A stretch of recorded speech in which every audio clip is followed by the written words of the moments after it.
የባህር በር ጥያቄያችንን በንግግር በውይይት በሰጥቶ መቀበል ነው የምናደርገው። አንድ ሁለተኛ የባህር በር ያጣንበት መንገድ ኢፍትሃዊ ነው። ከአንተ ጋር የምስማማው ነገር ይሄ ነው። ያጣንበት መንገድ ህጋዊም አይደለም ኢፍትሃዊም ነው የሚለው ላይ ሁለተኛው ነጥብ። ኢፍትሃዊ የሆነ ነገር እንዴት ኢምፕሊመንት አደርጋለሁ? ቀጥሎ የሚመጣ ነገር ነው። እንዳልከው አማካሪዎቹ የህግ ጉዳዮች፣ የተለያየ ጉዳዮች ብዙ አማራጮችን ማሰብ አለባቸው። በዚህ አጋጣሚ ለሰዎችም ለመንገር እኔ ከጠበቃ አንዱ ዓለም ጋር ያደረኩት ውይይት ነበር ከትናንት ወዲያ።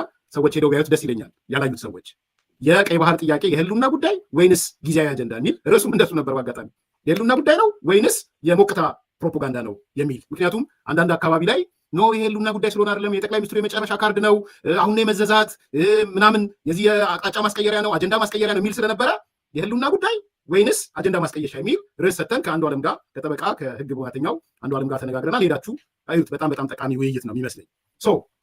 ሁለተኛው ነገር ይሄ ይሆናል ማለት ነው። የፍትሃዊነት ኢፍትሃዊ በሆነ መንገድ ኢትዮጵያ የባህር በር አጣለች። ሶስተኛው ነጥብ የቀይ ባህር ጉዳይ የባህር በር ጉዳይ የኢትዮጵያ የህልውና ጉዳይ ነው። ይህንን መካድ አይቻልም። በፍጹም የምትክድበት ወቅት ላይ አይደለም ያለው። ለሚሞተው ኤክስ ለሚሞተው ዋይ ምኑ ነው ሚል እንዳለ አውቃለሁ። ለሚሞተው አማራ ምኑ ነው፣ ለሚሞተው ኦሮሞ ምኑ ነው፣ አጥንቱና ስጋውን ሰብስቦ ኤክስፖርት ሊያደርግ እንደዛ አይደለም። እንደዛ አይነት ተራ ማጃጃያ እዛው የሻዕቢያ ፕሮፓጋንዳ ውስጥ ግቡና ተናገሩ። ኢትዮጵያ የባህር በር ጉዳይ የህልውና ጉዳይ ሆኖ ወጥቷል። ተከባ የምድር ከበባ የሰማይ ከበባ ውስጥ እየገባች ኤግዚስት ልትኖር አትችልም። 130 ሚሊዮን 120 110 ሚሊዮን ህዝብ ይሁን ይሄንን ህዝብ ከበኸው ልትኖር አትችልም። ኢትስ ኢምፖሲብል። ሶስተኛው ነጥብ እሱ ነው። አንተ አራተኛው ነጥብ ይሄ ጥያቄ የትውልድ ጥያቄ ሆኖ ወጥቷል።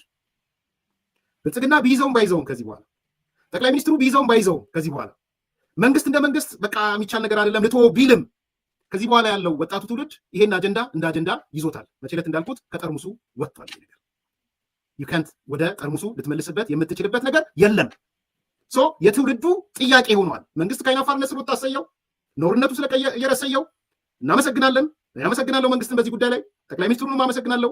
ይሄን አጀንዳ ወደፊት ለፊት ያመጡት ሰዎችም አመሰግናለሁ። የብሔራዊ ጥቅም ስለሆነ የህልውና ጉዳይ ስለሆነ የሆነ ሆኖ ግን አሁን አጀንዳው የኢትዮጵያ ወጣቶች አጀንዳ ሆኗል። ተሻጋሪ አጀንዳ ሆኗል። እንደውም እኔ የተቃዋሚ ፓርቲዎች በዚህ አጋጣሚ መንግስት መሆን እንፈልጋለን የምትሉ ሰዎች ከአሁኑ ልንገራችሁ፣ የሚቀጥለው ዓመት የግንቦት ወር ምርጫ እንሳተፋለን ካላችሁ አንዱ የምርጫ መወሰኛ ነጥብ የኢትዮጵያ የባህር በር ጥያቄ ነው የሚሆነው። ልትዘጋጁ ይሻላችኋል። ለተቃዋሚ ፓርቲዎች ዶክመንት አዘጋጁ። እንዴት ነው ከብልጽግና በተሻለ መንገድ ኢትዮጵያ የባህር በር የምታገኘው? በምን መልኩ ነው የሚል ዶክመንት አዘጋጁ፣ ስትራቴጂ አዘጋጁ፣ ታክቲክ አዘጋጁ። እኛ ከብልጽግና እንሻላለን የሚል ዶክመንት አዘጋጁ። አሁን መታችሁ ተራ የዚህ የዕለት ተዕለት የዛው በላች እዛው ተፋችሁ ወሬ አምጥታችሁ ይሄ ማለት እንዲህ ነው፣ ለአማራው ምኑ ነው፣ ለኦሮሞ ምኑ ነው። ለምን? እሱ አይጠቅማችሁም። የህዝብ አጀንዳ ሆኗል። የኢትዮጵያ ወጣቶች አጀንዳ ሆኗል። ስለዚህ እንዴት አድርጌ በእኔ ነገ ለምርጫ ውድድር ስመጣ ምናልባትም የክርክር ነጥብም ይሆናል ብዬ ነው የማስበው። ነገ ከነገ ወዲያ ምርጫ ክርክር ሲጀመር ቢ ከ6 ወር በኋላ ምርጫ ክርክር ይጀመራል እንደማስበው። ምርጫ ክርክር ሲጀመር በባህር በር ጉዳይ፣ በውጭ ፖሊሲ ጉዳይ ምንድን ነው ይዛችሁ የምትቀርቡት? የተሻለ ሀሳብ አላችሁ ወይ? ከአሁኑ ሀሳባችሁን ሽጡ፣ ንገሩን። ከአሁኑ ሀሳባችሁ ኦፌኮ ምንድን ነው በባህር በር ላይ አጀንዳ? ኦነግ አጀንዳ ምንድን ነው? አብን አጀንዳ ምንድን ነው? ኢዜማ አጀንዳ ምንድን ነው? ኢዴፓ ከተመለስክ አጀንዳ ምንድን ነው ማለት በዶክመንት የተሻለ ልታመጣ የምትችለው? እናት ፓርቲ፣ ነጻነት ፓርቲ ወዘተ ወዘተ ወዘተ። ኢህአፓ ምንድን ነው በባህር በር ላይ ያላችሁ አጀንዳ? ከብልጽግና በምንድን ነው የምትሻሉት? ወይስ የኤርትራ መንግስት እንዳለው መቼለት ትናንትና በመግለጫ እንዳሰፈረው ከዚህ በኋላ የባህር በር አጀንዳ በዲፕሎማሲም በወታደራዊ ጉዳይም አክትሟል እንዳለው ልክ ነው ኤርትራ መንግስት ብላችሁ ነው የምትሄዱት? ልጠይቃችሁ እፈልጋለሁ ይህን ጥያቄ። የኤርትራ መንግስት አደባባይ ወጥቶ ኢትዮጵያ ከዚህ በኋላ የባህር በር ጥያቄዋን ማንሳት አትችልም በዲፕሎማሲም በወታደራዊም የሚል ቦልድ መግለጫ ወጥቷል። ከእሱ ጋር ያላችሁት ከኤርትራ መንግስት ጋር እሱን ተቀብላችሁ ነው የምትኖሩት? ከዚህ በኋላ እውነት ነው የኤርትራ መንግስት እንዳለው ዚፕ አድርገን ነው የምንኖረው፣ የባህር በር አጀንዳችን አይደለም ብላችሁ ነው የምትኖሩት? ንገሩን።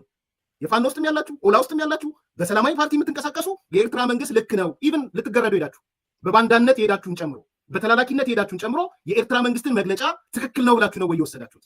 ስለዚህ ከዚህ